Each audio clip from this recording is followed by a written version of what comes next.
Welcome everyone on PhoneReco channel. My name is Bart and today I have iPhone XS Max with activation problem.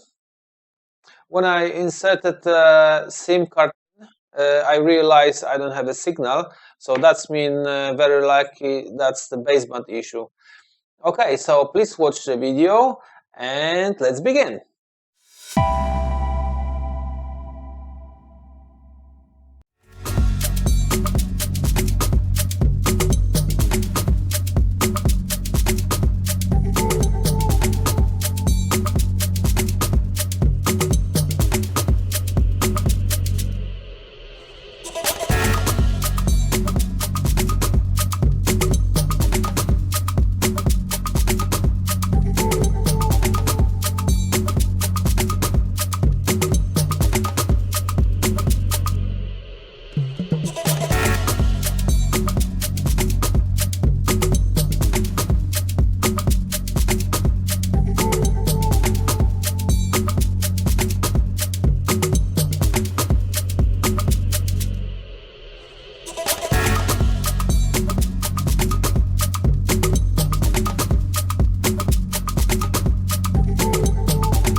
Yeah, so as you can see, here is a nice fixed phone. So customers should be happy. There was a problem with the baseband chip, so I rebuilt this chip. It's not very hard, but it's time consuming because you have to separate the board, and after that, everything's back to normal. So thank you very much for watching, and see you next time. Bye.